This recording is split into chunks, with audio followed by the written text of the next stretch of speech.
kova ääni paikalla. Tai mikrofonia sanoo. Joo, rauhantelitys kaikille.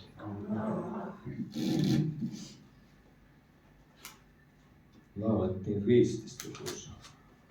Se sama risti pysyy ja sen tähden ansiosta myös saadaan. Ja jostakin tänäkin päivänä Telavat koolle saa sitä kiittää. Ainoastaan sitä kautta hänelle maasta. Häntä lähestyvä ja häntä palvella. Teette aina hyvin, kun muistatte rukouksia. Minunkin nimet, ketkä täällä on niin yleisessä sanassa palvelemassa ja palvelemassa muutenkin niin. Koska emme omiin voimin mitään mahdeta eikä saa aikaan sitä hengellistä elämää eikä hengellistä kasvua eikä ravintoa voi tuottaa. Herrasta se kaikki on kiinni, siltä se tulee. Hyvä, kun rukoillaan aina niin sitten voidaan pyytää ja voidaan myöskin kuunnella, mitä Herra sanoo. Jos ei rukoilla, niin sitten on vähän turvallittu, kun ei kosketa se sanaa, että kritisoida voi aina sitten, kun on arvostella, mutta kun Herralta pyytää, niin Herralta saa. Ihan tuollaisena yleisenä tiedotuksena, että niin kuin tämä vanhemmisseurakunta, niin tähän niin voi liittyä, jos jonkun sydämellä on ollut sellainen ajatus, että miettinyt, että tähän niin liittyy vanhemmisseurakuntaan, niin siinä on sitten netistähän löytyy, sitten voi katsoa niin tämän seurakunnan periaatteet, että mitä halutaan noudattaa Jumalan sanan mukaan. Ja sillä tavalla sitten eletään sitä elämää vajavaisena ihmisenä Herralta apua pyytää. Siitä voi niitä kahteen voi sitten vastuunkantajille kysyä. Ja sitten julkisen palvelutehtävän täällä voi tulla, vaikka ei ole seurakunnan jäsen, kun vaan sitten missä julkisissa palvelutehtävissä niin noudatetaan sitten niin henkilöiden kautta niitä samoja kriteereitä, mitä seurakunnassakin, että sillä tavalla halutaan pitää vanhurskautta voimassa, että kokouksen tietysti voi tulla kaikki tervetulleita ja kaikki ihmiset. Sillä tavalla mukana voi olla. Tämmöisen haluaisin tässä tiedottaa. Että mitä Herra vaikuttaa sydämelle, niin minä sen mukaan. Kiittää Herraa.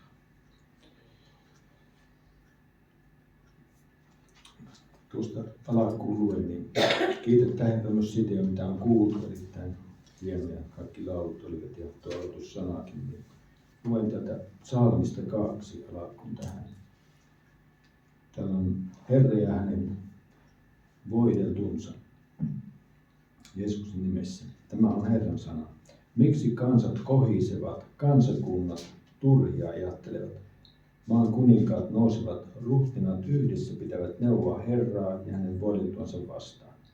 Katkaiskamme yltämme heidän kahleensa, heittäkäämme päältämme heidän köytensä. Tässä vielä, kun aikaisemmin joskus luin Raamatussa tämän nopeasti tämän psalmi 2, niin minä käsitin tämän niin päin, että tässä kun puhutaan tästä, että katkaiskamme heidän kahleensa, heittäkäämme päältämme heidän köytensä, niin tarkoittaa meitä uskovia, että heitetään ne maailman köydet pois, mutta tässä onkin tarkoitetaankin, tässä on kaksospiste, kun he puhuvat hänen voideltuansa vastaan, ja sitten sanotaan, että tämä maailma sanoo, että katkaiskamme yltämme heidän kahvensa, heittäkäämme päältämme heidän köytensä. Eli maailmassa olevat ihmiset tai tämän maailman valtiot ja nämä niin haluaa riisua pois sen iankaikkisen Jumalan arvot, lain ja perusasiat, mitkä Jumala on säätänyt ihmisille alussa pois ja ellei vapaasti siellä, mitä hänen luonnollinen mielensä tekee ja ei vallanhimoisen ja halusi. Sitä tahtoisi tuo sanapaikka. Sitten se jatkuu. Hän, joka istuu taivaassa, nauraa, Herra pilkkaa heitä. Silloin hän puhuu heille vihassansa, kauhistuttaa heitä kiivaudessaan. Minä olen asettanut kuninkaani Sionin pyhälle vuorelle. Tahdon ilmoittaa, mitä Herra on säätänyt. Hän sanoi minulle, sinä olet minun poikani, tänä päivänä minä sinut synnytin. Pyydä minulta, niin minä annan kansat perinnöksesi, maan ääret omiksesi. Rautaisella valtikalla sinä ne murskaat, särjet kuin saviastian. Tulkaa siis järkiin ne kuninkaat, ottakaa nuhteista opiksenne, maan tuomarit, palvelkaa Herraa hänen pelossaan, iloitkaa ja vaviskaa.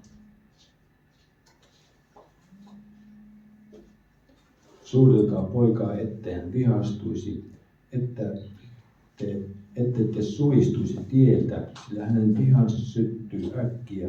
Autuaat kaikki, jotka hänen turvaavat. Tuossa puhuttiin näille hallitsijoille tässä maailmassa ja näille, jotka näistä asioista niin maallisessa mielessä päättää.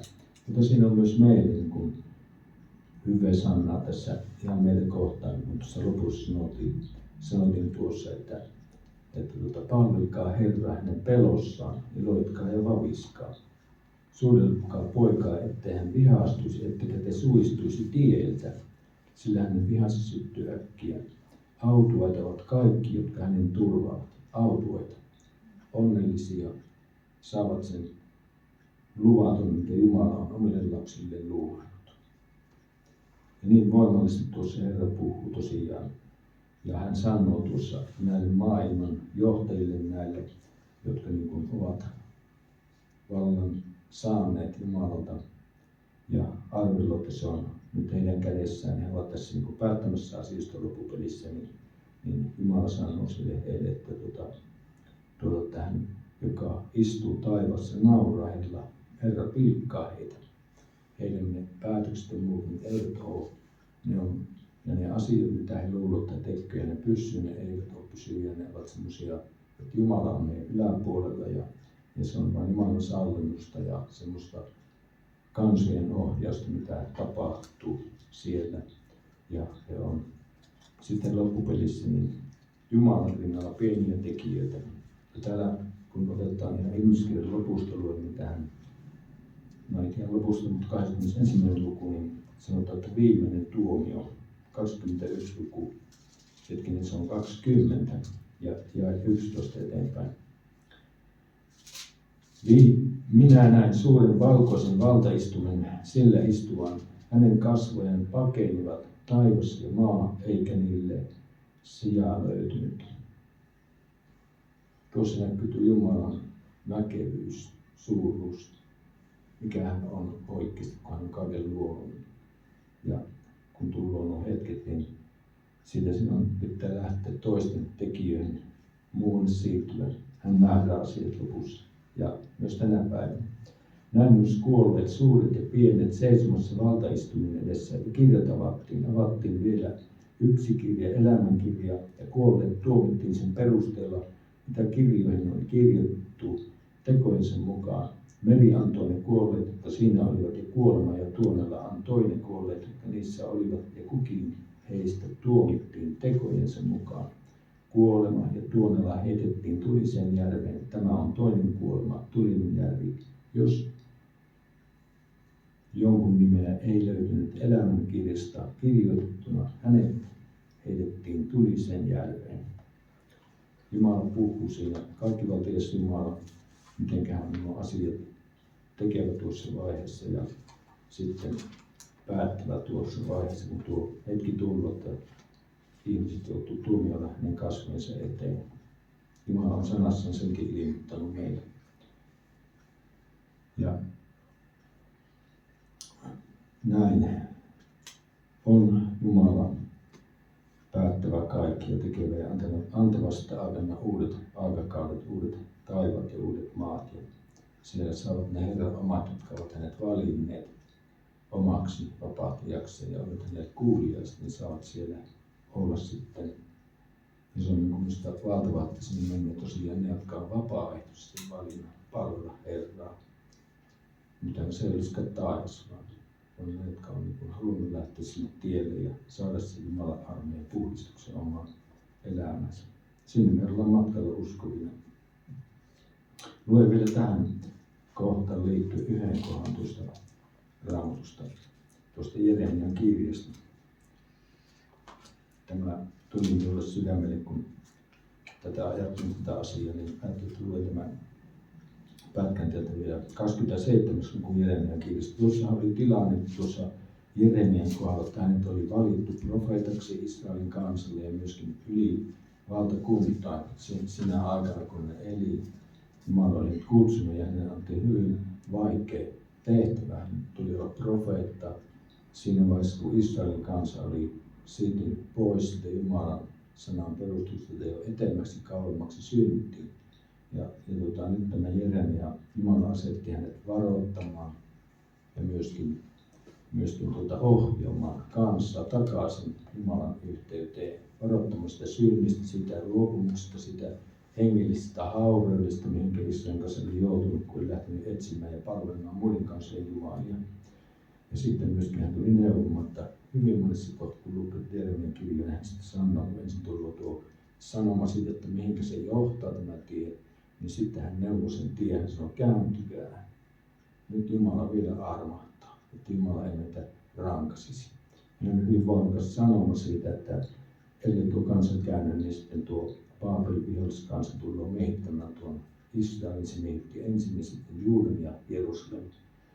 Ja hän Jumala vaan varoitti. Ja tuo Jeremia, kun tuosta on lukenut, en syvästi tutkinut, mutta eli 20 vuoden hän varoitti ennen kuin sitten tuo tuomio toteutui. Nyt se on paljon pitempikin aika, mutta on yli 20 vuoden selvästi helposti. Tuosta sitä saattaa lukkeekin, että yli 20 vuoden oli se aika ja niin pitkään Jumala niin etukäteen varoitti. Ja täällä sitten siinä tilanteessa, kun tuo Israelin kansa Israel oli miehitetty, myöskin Juuda ja myöskin Jerusalemi, niin tämmöinen sana tuli Jeremialle tässä. Silloin oli tuo Baabelin kuningas, joka hallitsi sillä aluksi. Tässä 27. jae. Näin sanoi Herra minulle, tee itsellesi ikeitä ja niihin siteet ja pane ikeet kaulallesi. Lähetäni sitten Edovin kuninkaalle, Moabin kuninkaalle, Ammonilaisten kuninkaalle, Tyyryn kuninkaalle, Siidonin kuninkaalle, niiden lähettiläiden mukana, jotka ovat tulleet Jerusalemin Sitkian Juudan kuninkaan luo. Käske heidän mennä herrojensa luo ja sanoa heille. Näin sanoo Herra Sebaot, Israelin Jumala. Minä olen tehnyt maan sekä maan päällä olevat ihmiset, eläimet, suurella voimallani, ojennetulla käsivarrellani, ja minä annan ne kenelle hyväksi näin. Nyt minä annan kaikki nämä maat palvelijan Nebukadnessarin, Baabelin kuninkaan valtaan. Myös villieläimet minä annan hänelle hänen palvelijoikseen. Kaikki kansat palvelevat häntä ja hänen poikansa ja pojan poikansa, kunnes hänenkin maansa aika tulee, ja monet kansat, suuret kuninkaat alistavat sen palveluksensa. Sitä kansaa ja valtakuntaa, joka ei tahdo palvella Nebukadnessaria, Baabelin kuningasta, eikä ottaa niskaansa Baabelin kuninkaan iestä, minä rankaisen sitä kansaa miekalla, nälällä ja rutolla, sanoo Herra, kunnes minä teen sitä lopun hänen kauttaan. Herra tuossa sanoi, että hän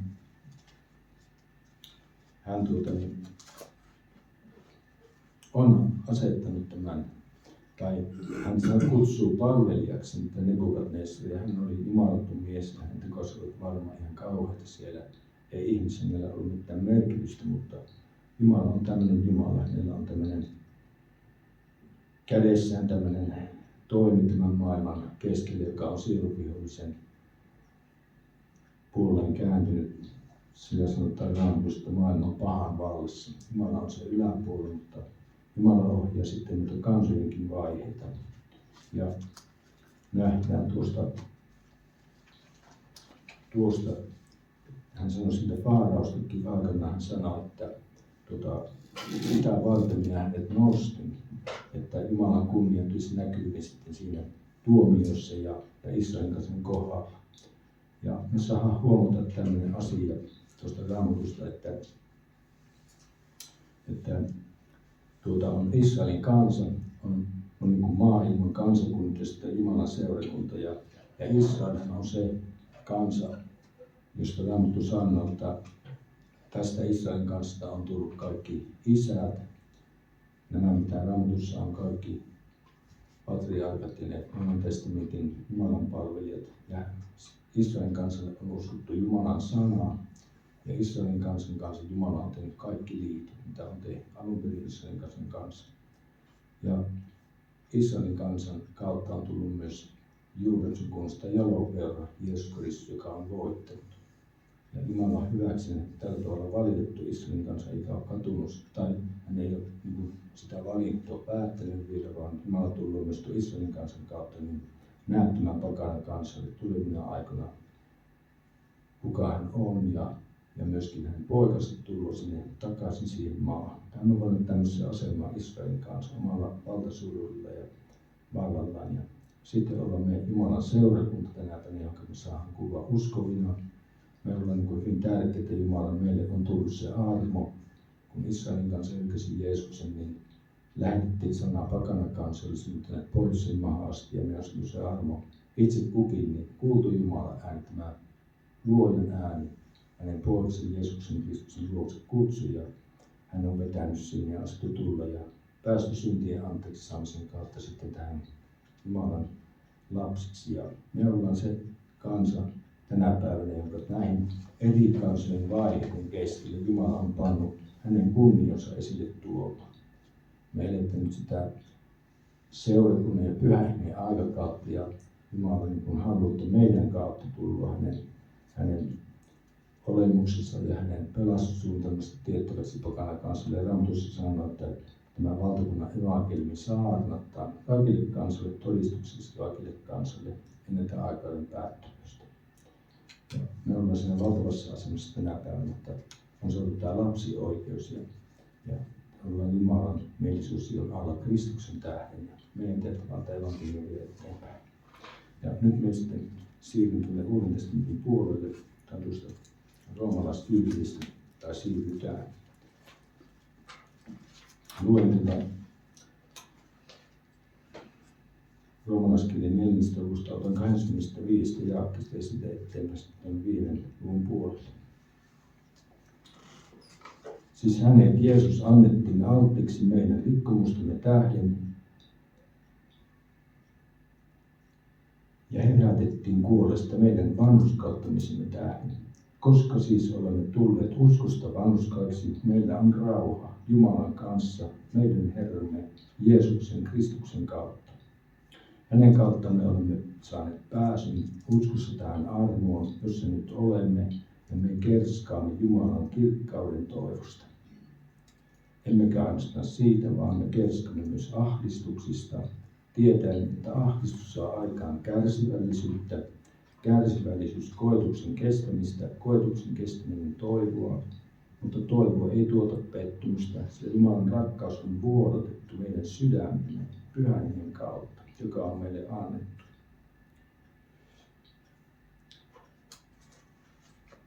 Tuo valtava asia, että meillä on tullut rauha Jumalan kanssa. Se tullut, ei mikään muu uskonto ei voi tuoda. Uskontoja on paljon, ihmistä on etsinyt ja rakennut telineensä taivaassa, mutta ne eivät vie sinne. Se on mahdottomuus meille ihmisille, mutta Jumala tuli. Hän tuli taivasta meidän luoksemme, lähetti poikansa. Ja hän sitten teki tuo, mistä tuosta luettiin, että hänet on alttiiksi annettu rikkomusten tähden ja herätetty meidän vanhurskautemme tähden. Niin hän toi sen meille sen valtava asian taivaasta. Me on saatu niin suuri armo siitä, että se on tuo omistaja. Raamattu sanoo, että tuo rauha, niin me saadaan lepoa sen kautta elämään Kristuksessa ja Jeesuksessa. Ja mitä sitten muuta tässä luetettiin, monia asioita. Ja meidän kerskauksemme on Jumalan kirkkauden toivo.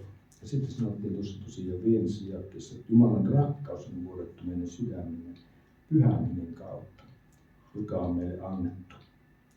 Niin Pyhä Henki tuli todella maan päälle vuodatettiin ja se on tullut meillekin. Me on saatu ottaa sen vastaan sydämen, kun on tullut uskoon ja Jumala on tullut antaa tuon voiman täyttäville Pyhälle Hengelle. Ja se tulisi hänen todistamaan. Saataisiin olla tuolla missä eletäänkin työelämässä tai perheemme keskellä tai sitten tuolla ollaan kadulla ihan todistamassa osaa meistä jotkut. Ja ihan arkielämän keskellä niin saa olla hänen todistajansa. Ja Raamattu on niinkin voimakkaasti, että jos on esimerkiksi aviopuolisia, joka ei ole uskossa, niin voidaan voittaa jopa vaelluksen kautta ilman sanojakin.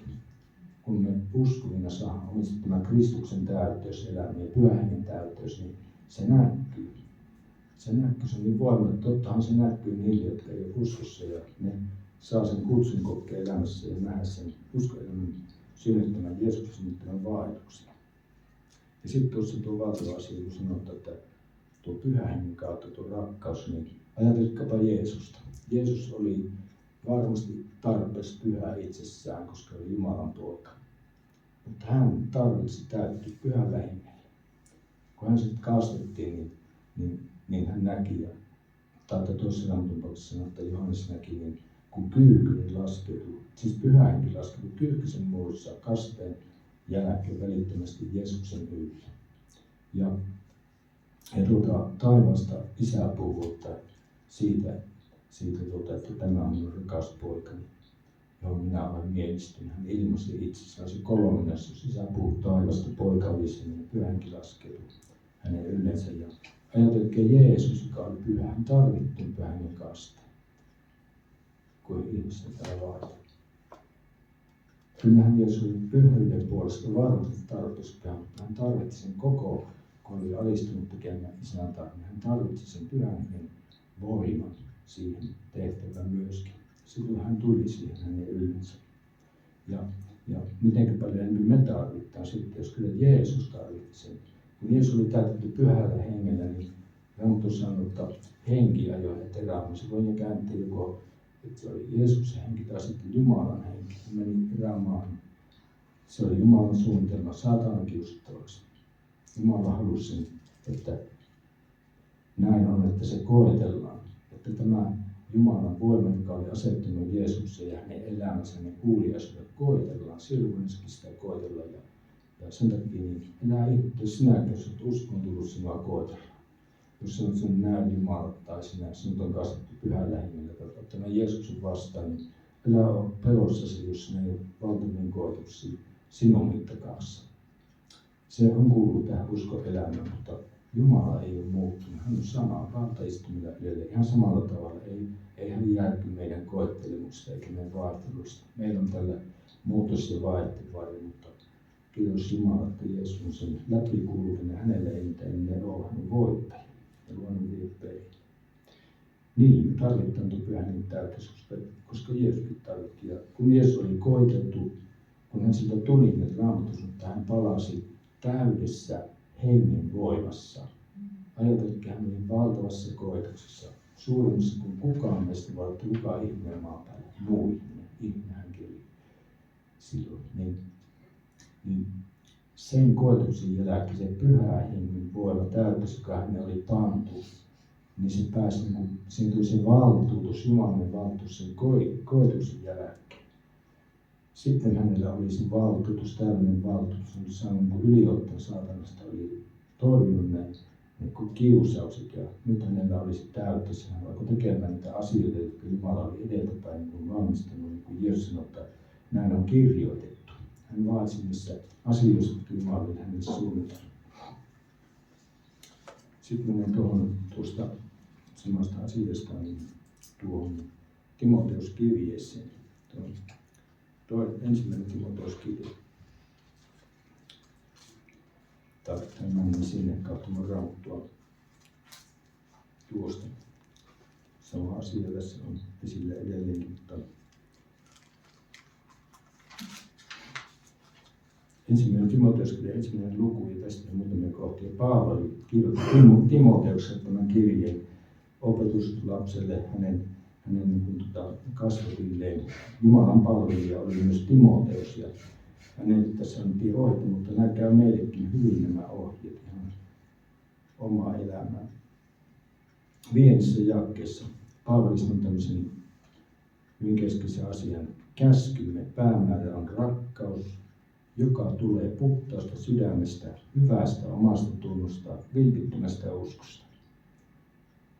Käskymme päämäärä. Siellähän Jeesus antoi tämmöisen käskyn. Siellä hän sanoi, että minä annan teille uuden käskyn, joka ei ole mikään uusi käsky, se on vanha käsky, mutta hän sen antoi sille voimakkaasti omille opetuslapsilleen. Ja hän sille sanoi, että me tulee rakastaa veljiä ja se käsky on siellä, että rakasta Herraa sinun Jumalasi yli kaiken ja lähimmäistä sen niin kuin itseäsi. Ja se on edelleen se kaikkein keskeisin asia tuossa. Ja näihin tullaan saada rakastaa Jumalaa sillä rakkaudella, millä hän on meitä rakastanut. Sen ristintyön kautta ja sen täyttyyn kautta, kun on vuodattanut rakkauden meidän sydämeen. Meillä ei sitä rakkautta, mutta Jumalalla on. Ja hän antaa sitä. Ja sitten rakastaa myös lähimmäistä. Meidän lähimmäistä kukaan onkaan, ketä on ne kaikkia ihmisiä. Ja myöskin veljiä erikoisesti, jos painotti sitä, että meillä tulisi olla keskinäinen rakkaus. Siitä he tuntevat minun opetuslapsiksi, että heillä on keskinäinen rakkaus. Ja tuo on semmoinen koetinkivikin, että me voidaan niin mitata, me voidaan omaa uskon lämpöä tai sitä tilaa mitata näille muutamilla asioilla. Yksi on tämä rakkaus, että onko meillä vihaa ketään veljeä kohtaan. Uskovasti saattaa veljeä kohtaan jotakin sydämelle, jotakin semmoista moitetta, semmoista niin kuin sydämessä semmoista tunnetta, että ei tämä ole kunnollista tämä homma tai tämä on jotenkin huono tai me halveksitaan tai sitten katsotaan alas tai arvostellaan. Niin silloin me voidaan sanoa, että me ei täytä sitä, että Jeesus sanoo, että joka vihaa veljensä, niin se ei voi rakastaa Jumalaa. Että kuinka hän jos on nähnyt vihaa veljen, jonka on nähnyt, niin kuinka voi rakastaa Jumalaa, jota ei ole nähnyt. Siitä me tiedämme, että meidän uskoelämä ei ole ihan täysin palava, eikä se rakkaussuhde Kristukseen ei ole sellainen kuin tulisi olla, jos meillä on toista uskovasta kohtaa sydämelle, jotka semmoista, jota koettaa niin olevan moitetta tai muuta, joka tulisi, jos pitäisi tehdä parannus. Ja sitten tuo toinen koitus on se, mitä me puhutaan. Siitäkin me voidaan, mitä me puhutaan, niin kuin vähän meidän oma uskoelämä, minkälaisessa kunnossa se on. Koska sydämen kyllyydestä suu puhuu. Mitä meidän suusta tulee, se lähtee sydämestä ja se paljastaa tavallaan sen meidän uskoelämän tilaa. Ja ne on sellaisia, millä voidaan punnita omaa uskoelämää, kun kuunnellaan sitä. Ja sitten tuossa tuo valtava, mikä Paavali sanoo, 3 asiaa tuossa. Että käskyn päämääränä on rakkaus, joka tulee. Ensimmäinen on puhtaasta sydämestä, sitten on hyvästä omasta tunnosta ja vilpittömästä uskosta. Eli puhdas sydämiset saavat nähdä Jumalan, sanoo Raamattu. Se on myös sitä, että me saadaan niin tässä ajassa, kun kerran nähdään elävä Jumala kuvailtaan puhtaalla sydämellä kasvoista kasvoihin, mutta me saadaan nähdä tässä uskoelämän vaelluksessa ja saadaan nähdä niin hengessä elävä Jumala Pyhän Hengen avaamana näistä kirjoituksista, jos meillä on puhdas sydän. Se ei ole tähän aikaan asti tullut se asia. Ja sitten hyvästä omasta tunnosta, että me saadaan se hyvä omatunto niin Jeesuksen veren kautta, niin kuin sanotaan, että hänen verensä puhdistaa sydämen pahasta omasta tunnosta ja kaikista syyllisyydestä. Kun ollaan lyhyet tilivelit ja tullaan aina Herran luokse, aina hänen yhteydessä pyrittää elämään ja ollaan kuuliaisia ja mahdollisimman lähellä häntä, niin silloin me tulee tämä hyvä omatunto ja vilpittömästä uskosta. Ja Raamattu sanoo siitä, että totuutta sinä tahdot salatuimpaan saakka. Eli se kertoo siitä, että meillä on se vilpitön usko, kun me puhutaan Herralle, tunnustetaan kaikki vajavuutemme, kerrotaan hänelle se voimattomuutemme, heikkoutemme. Ja kaikki ne rikkeet, mitä matkassa tulee, kun me ei niiltä vältytä, ei kukaan meistä ei täysin välty, niin on silloin se vilpitön usko, kun me kerrotaan, että näin on käynyt, että anna anteeksi. Ja siinä on sitten se puoli, että onpa meistä kuka tahansa missä kohdassa uskoelämässä vaatimassa sitä tietä, niin ollaan samalla tiellä kuin ollaan Jeesus-tiellä. Ja sitten, että Jumala ei jätä ketään, ei lankeilematonkaan ihmistä, joka on vilpitön.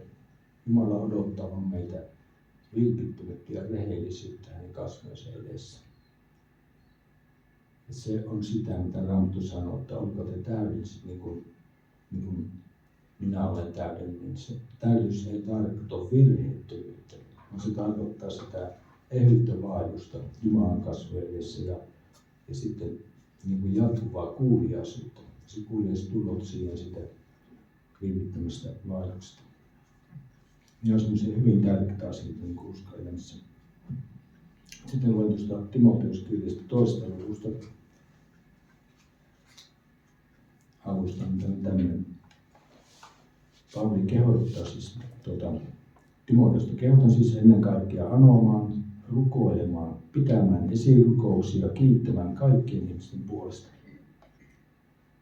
Semmoinen tehtävä on meille, kun Jeesus on kaikkien ihmisten syntien sovitus, niin me saadaan anno Isältä tätä rukoilla näiden ihmisten puolesta, kiittää Jumalasta sovitustyöstä ja annolta Isän Pyhän kautta niin vetää niitä ihmisiä Kristuksen luokse edelleen.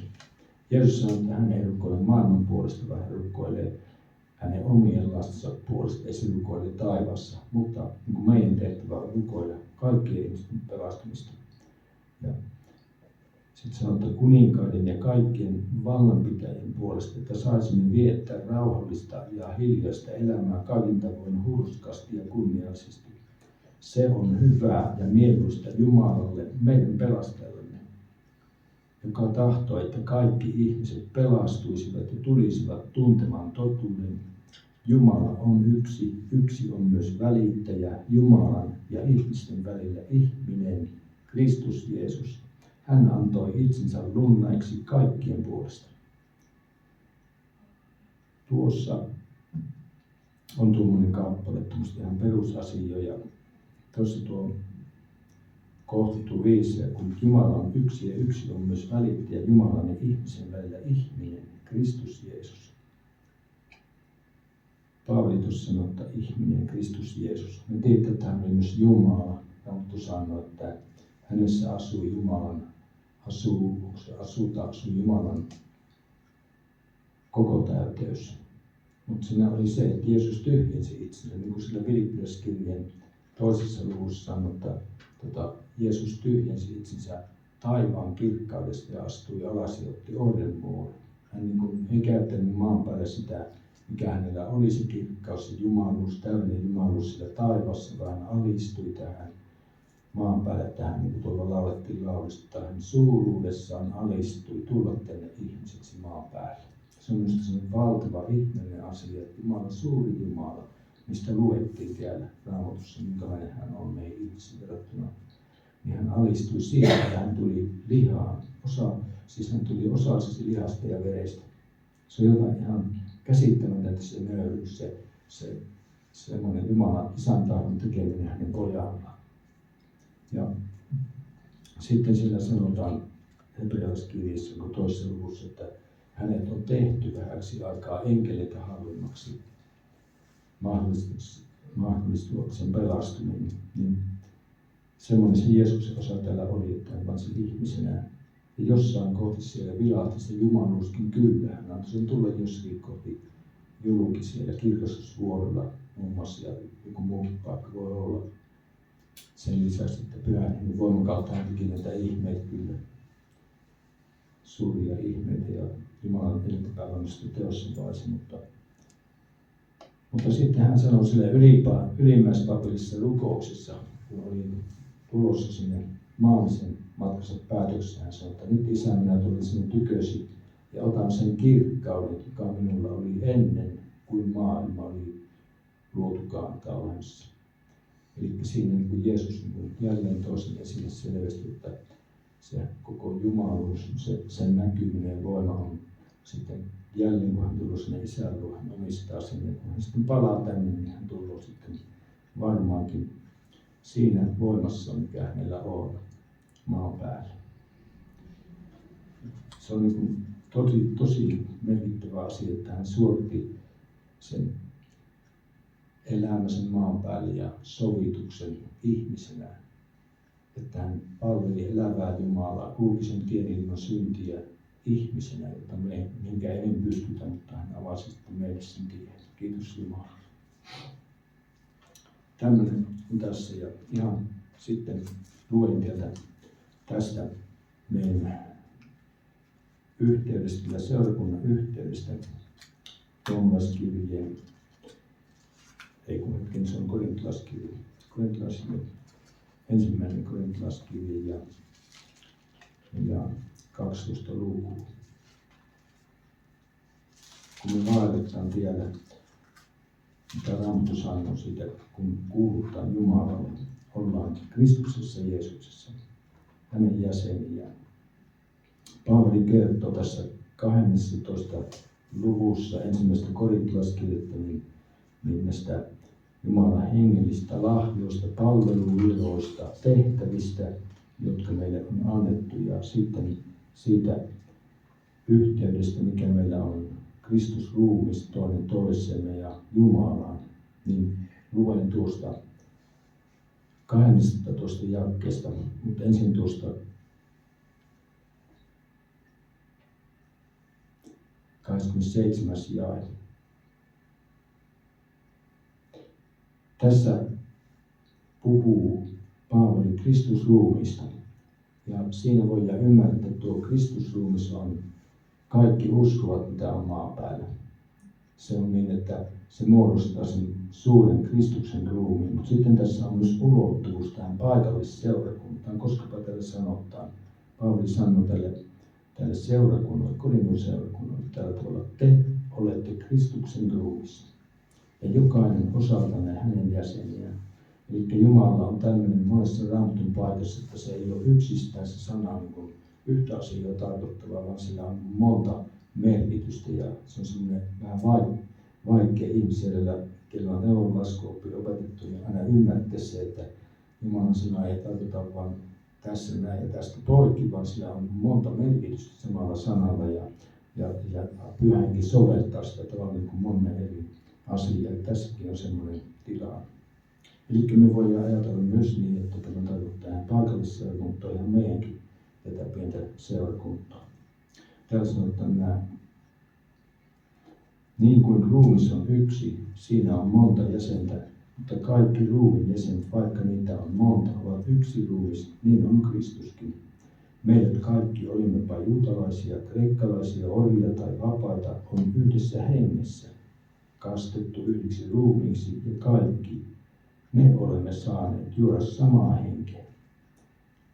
Tuohon vesikaste meillä uskovilla on, mikä Raamattu on antanut, mutta sitten tässä niin puhutaan, sen voi ymmärtää vesikastissa, mutta tässä puhutaan nimenomaan siitä, kun me on tultu uskoon, että me on kastettu yhdessä hengessä, yhdeksi ruumiiksi. Me liitetään Kristuksen ruumiiseen uskoon tullessa. Ja se, mitä vahvistuu, sanotaan, olemme saaneet juoda samaa henkeä. Eihän ruumiskaan muodostu yhdistä jäsenistä, vaan monesta. Jos jalka sanoisi, koska en ole käsi, en kuulu ruumiiseen, se ei silti olisi ruumiisen kuulumaton. Jos korva sanoisi, koska en ole silmä, en kuulu ruumiiseen, se ei silti olisi ruumiisen kuulumaton. Jos koko ruumis olisi silmänä, missä sitten olisi kuulo? Jos taas ruumis olisi kokonaan korvana, missä silloin olisi hajuaisti? Nyt Jumala on kuitenkin asettanut jokaisen näistä jäsenistä ruumiiseen niin kuin on tahtonut. Jos kaikki olisivat yhtenä jäsenenä, missä sitten olisi ruumis? Nytpä onkin monta jäsentä, mutta yksi ruumis. Silmä ei voi sanoa kädelle, en tarvitse sinua, eikä pää jaloille, en tarvitse teitä. Päinvastoin ne ruumiin jäsenet, jotka näyttävät olevan heikoimpia, ovat välttämättömämpiä. Ne ruumiin jäsenet, jotka eivät meistä näytä kovinkaan kunniallisilta, me peitämme sitäkin kunniallisemmin. Ne, joita häpeämme, me peitämme sitäkin häveliämmin. Mutta ne, joita emme häpeä, eivät tarvitse peittämistä. Jumala on liittänyt ruumiin yhteen niin, että hän antaa vähempi arvoisille suuremman kunnian. Että ruumiissa ei olisi eripuraisuutta, vaan jäsenet pitäisivät yhtäläistä huolta toistaan. Jos yksi jäsen kärsii, kärsivät kaikki jäsenet sen kanssa. Jos yksi jäsen saa kunnian, iloitsevat kaikki jäsenet sen kanssa.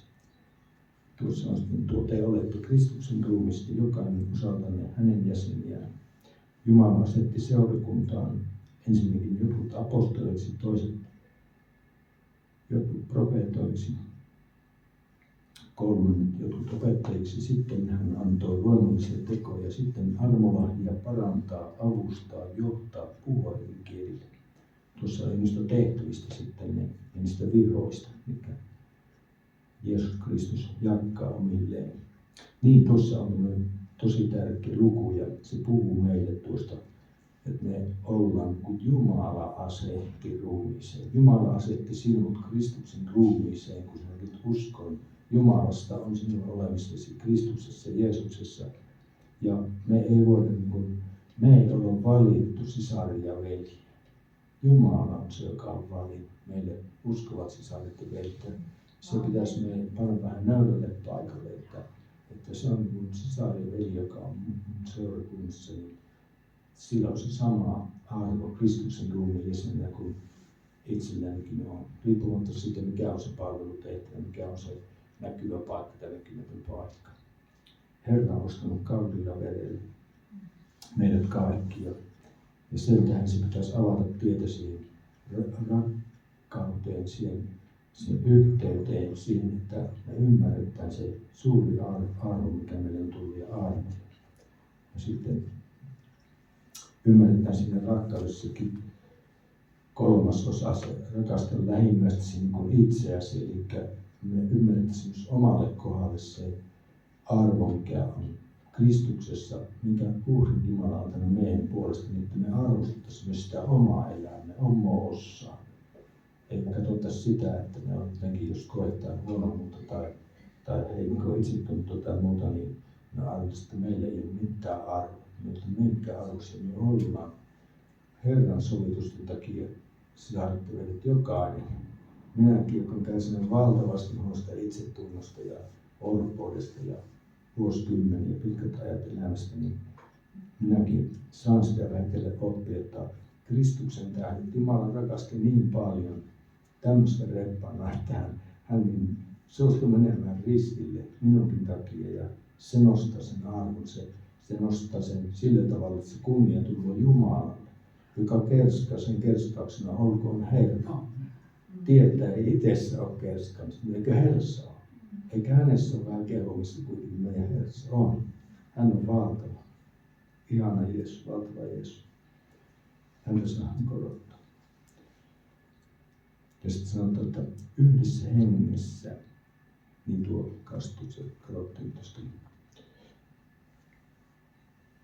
Niin tuo, että me ei voida niin Sanna ajatella sille, että kun minulla ei ole sellainen tehtävä, että minulla ei ole nyt sitä tehtävää, että mitä minä haluaisin, että tuolla on tuollainen tehtävä, että minä haluaisin tuon tehtävä, että minä nyt sitten kuulun tähän ruumissa. Minä haluan teillä olla, kun minua ei tunnu sille paikalle paantua. Se ei ole oikea se, koska sinun paikkasi on juuri se arvokkaan sinulle. Se on se, mitä ei muut voi tehdä sinne ruumissa. Sinä voit sen tehdä, kun sinä olet oikealla paikalla. En minä pysty tekemään sinun tehtävää. Ei minusta ole siihen esirukoukseen, mistä sinusta ehkä kenties on. Eikä siihen evankeliumissa ole siitä, mitä sinulla on tulla ihmisten keskelle. Eikä ole siihen paikalle. Se on vaan jokaisen oma tehtävä, mikä on siellä. Eikä siihen palvelutehtävä, mitä jollekin voi olla palvelutarjoilussa siellä. Nähdä kaikkia osata palvella ja siinä tehtävässä olla. Tai sitten musiikissa soittaa. No minusta ei olisi, kun minulla ei ole sellaisia lahjaa ollenkaan. Mutta sitten on tällä näitä veljiä ja sisaria, jolla on se lahja siellä. Jumala on sen antanut ja se voi olla ihan sieltä luomistyöstä lähtien tullut lahja tähän, että on sävelkorvat ja asiat sillä tavalla, että pystyy soittamaan ja laulamaan. Mutta sitten siihen voi tulla myös se Pyhän Hengen antama lahja. Pyhän Hengen voitelu, se, joka ei tule meidän luomistyön perusteella, joka tulee ristin uhrin kautta ja Pyhän Hengen kautta. Ja silloin se voi olla suuri kukoistus ja jokainen palvelutehtävä myös näin. Nyt on monenlaisia palvelutehtäviä seurakunnassa hyvin paljon. Ihan sekin tullut tänne ja laittelee tuolia ja järjestelee teillä on mukana, niin sekin on ihan iso asia. Tässä jos laittelee, niin me oltaisiin teillä seisottaisiin koulutuksen kirjoituksessa, mutta täällä on kaikki valaaminen, se saadetus sen laittamassa. Pitää sitten siivutakin välillä ja huoltoa ja tehdä kokousilmoitukset tuonne laittaa, missä niitä pidetään lehdissä ja netissä. Ja niissä on valtavasti erilaisia tehtäviä. Ja sitten on semmoisia seurakunnan jäseniä, jotka ei ole mitään, Jumala ei antanut mitään näkyviä tehtäviä, semmoista on sillä hyvin näkyvillä ihmiset kahtelisivat, mutta henkilöllä voi olla silti jopa kaikkein tärkein tehtävä, vaikka sitä ei kukaan tunne. Kiittää asioita, joita on tullut, kun Jumalan henki on paljastanut, jo on ollut ihmisiä, jotka on elänyt verottajastikin hammaslääkäristä, että hän teki hammaslääkärin ammattia ja hän eli ihmeteltävin vaatimattomasti koko ajan. Mutta hän oli antanut Jumalan työhön niistä hyvistä palauksista ja tulosta. Mä olen mennyt sinne isolta osalta elämisen aikana. Ties kuinka paljon, kukaan ei sitä sen tiennyt, mutta Herra oli käyttänyt häntä sillä tavalla. Ja kun hän kerran mennyt sinne Jumalan luo, kun on evankeliumia niillä varoilla viety eteenpäin Jumalan palvelijoita, niin kuin taloudellisesti ajateltu, jotka on antautuneet Jumalan työhön, niin mikä palkinto sillä on siellä perillä voi olla, että tuommoinen henkilö nousee siellä. Sitten kun tulee palkanmaksuaika, niin tuosta on kahtunut, mitä se nyt tuolla Jumala kunnia antaa sille. Ja sitten on se esirukous.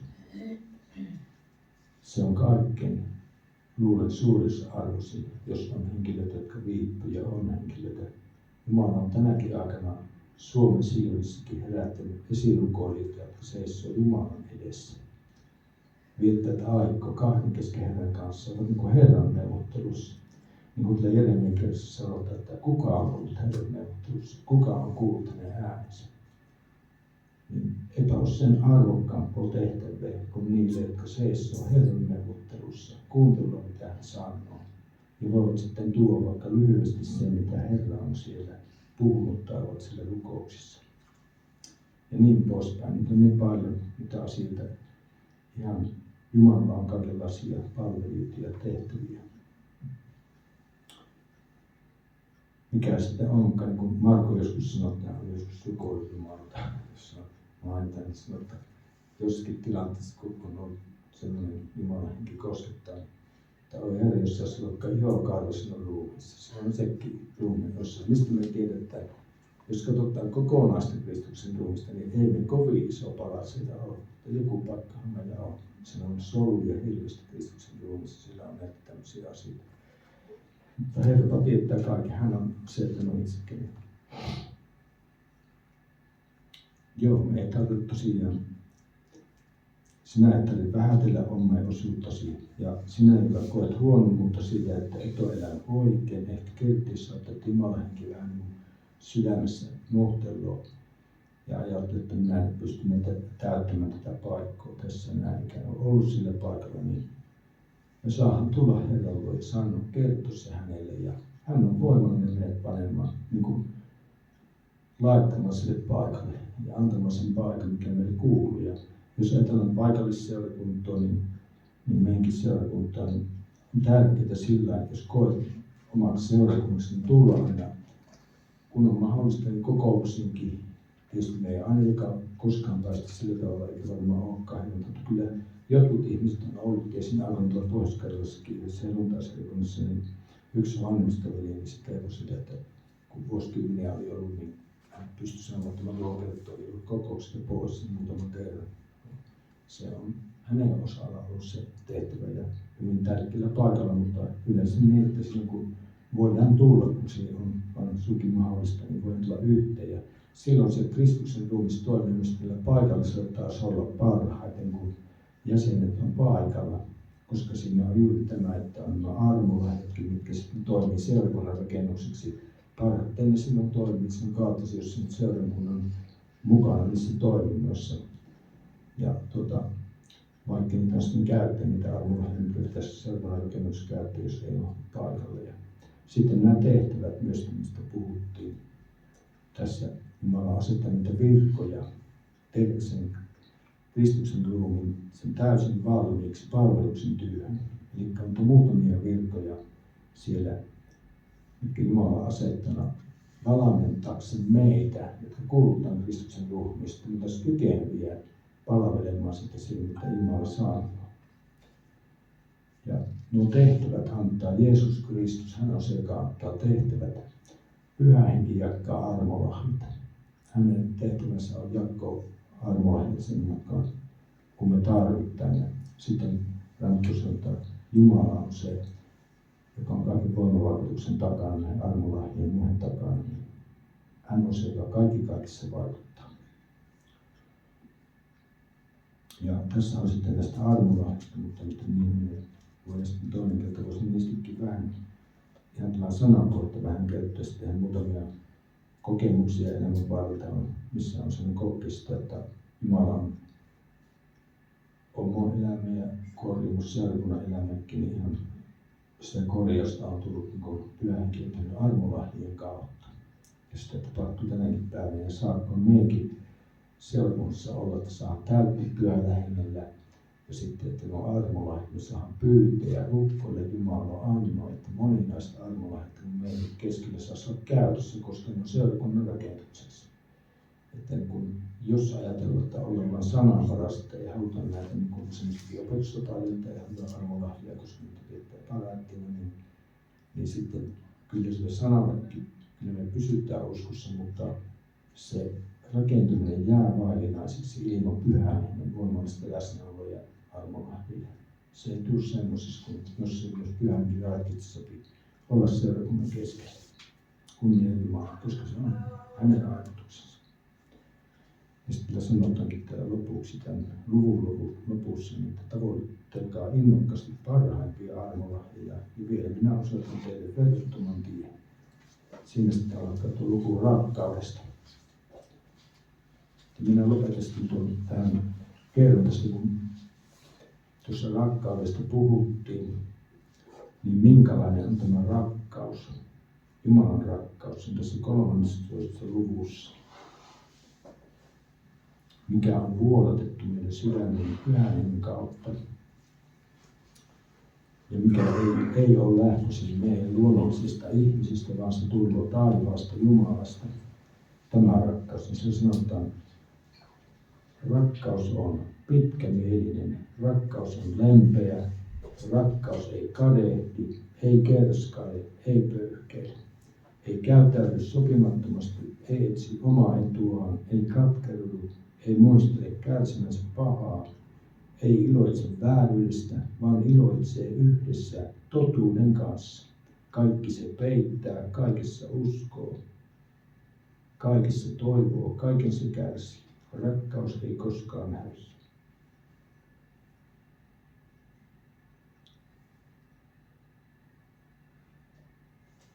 Nämä muut asiat häviää täällä, mitä seurakunnassakin on tarkoitettu olemaan pois. Se on tätä aikaa varten tarkoitettu, jolloin pyhän ja aikakaudessa. Mutta sitten lopussa sanotaan, että mitkä pysyvät, niin pysyvät nyt usko, toivo ja rakkaus. Nämä kolme, mutta suurin niistä on rakkaus. Amen.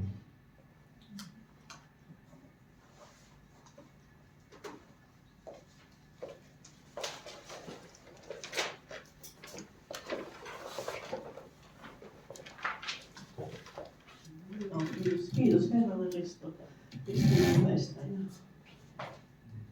Ja nyt me tosi koskettavaa.